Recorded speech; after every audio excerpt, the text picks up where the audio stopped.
Hi hello ಎಲ್ಲರಿಗೂ ನಮಸ್ಕಾರ. ಇವತ್ತು ನಾನು ಟೇಸ್ಟಿಯಾಗಿ ಮತ್ತು ಸಿಂಪಲ್ ಆಗಿ ರೊಟ್ಟಿ ಮಾಡೋದು ಹೇಗೆ ಅಂತ ಹೇಳ್ಕೊಡ್ತಾ ಇದ್ದೀನಿ. ಬನ್ನಿ ಸ್ಟಾರ್ಟ್ ಮಾಡೋಣ. ನೋಡಿ, ನಾನು ಒಂದು ಅಗಲ ಇರುವಂಥ ಪಾತ್ರೆನ ತಗೊಂಡು ಅದಕ್ಕೆ 2 ಬೌಲು ಹಿಟ್ಟು ಹಾಕ್ಕೊತಾ ಇದ್ದೀನಿ. ನಿಮಗೆ ಎಷ್ಟು ಬೇಕೋ ಅಷ್ಟನ್ನು ಹಾಕ್ಕೊಳ್ಳಿ. ಇದಕ್ಕೆ ಸ್ವಲ್ಪ ರುಚಿಗೆ ತಕ್ಕಷ್ಟು ಉಪ್ಪು, ಸ್ವಲ್ಪ ಅರಶಿನ, ಆಮೇಲೆ ಜಿಂಜರ್ ಗಾರ್ಲಿಕ್ ಪೇಸ್ಟ್ ಹಾಕಿದರೆ ತುಂಬ ಟೇಸ್ಟಿಯಾಗಿ ಬರುತ್ತೆ. ಹಾಗೆ ಕೂಡ ತಿನ್ಬೋದು. ಮಗಳು ಅಂದ್ರೆ ತುಂಬ ಇಷ್ಟಪಡ್ತಾಳೆ, ಹಾಗಾಗಿ ನಾನು ಜಿಂಜರ್ ಗಾರ್ಲಿಕ್ ಪೇಸ್ಟನ್ನು ಹಾಕ್ತಾ ಇದ್ದೀನಿ. ಇಲ್ಲಾಂದರೆ ನೀವು ಸ್ಕಿಪ್ ಮಾಡ್ಬೋದು.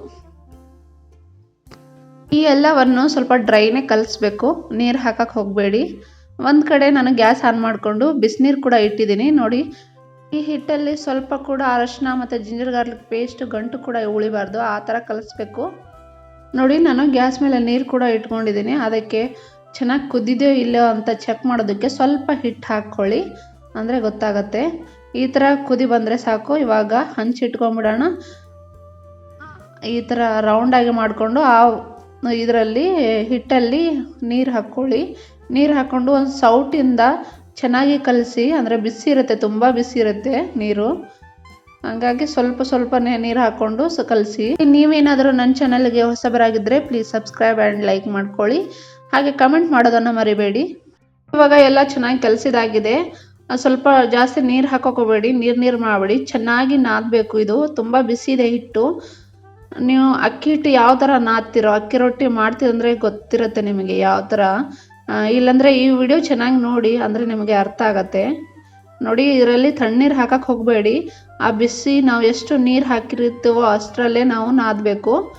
ನೋಡಿ ಯಾವ ಥರ ಬಂದಿದೆ ಅಂದರೆ ನೋಡ್ಬೋದು ನೀವೇ. ಇವಾಗ ಸ್ವಲ್ಪ ಹಿಟ್ಟನ್ನು ತಗೊಂಡು ಅದನ್ನು ಚೆನ್ನಾಗಿ ನಾದಬೇಕು. ನಾದಿದಾದ್ಮೇಲೆ ರೌಂಡಾಗಿ ಮಾಡಿಕೊಂಡು ಅದರ ಕೆಳಗಡೆ ಹಿಟ್ಟು ಹಾಕ್ಕೊಂಡು, ಒಣ ಹಿಟ್ಟು ಈ ಥರ ಮಾಡಿಕೊಂಡು ರೌಂಡಾಗಿ ಕೈಲೇ ಬಡಿಬೇಕು. ನಿಮಗೆ ಕೈಲೇ ಬಡಿಯೋಕ್ಕಾಗಲ್ಲ ಅಂದರೆ ಒಂದು ಲಟ್ಟಣಿಗೆ ಇರುತ್ತಲ್ಲ ಚಪಾತಿ ಮಾಡೋದು, ಅದನ್ನು ಪ್ಲಾಸ್ಟಿಕ್ ಕವರ್ ಸುತ್ತಕೊಂಡು ಈ ಥರ ಲಟ್ಟಿಸ್ಬೇಕು. ನಾವು ಚಪಾತಿ ಲಟ್ಟಿಸ್ತೀವಲ್ಲ ಆ ಥರ ಅಲ್ಲ, ಒಂದು ಸೈಡ್ ಮಾತ್ರ ಲಟ್ಟಿಸ್ಬೇಕು. ಇವಾಗ ರೊಟ್ಟಿ ಆಗಿದೆ.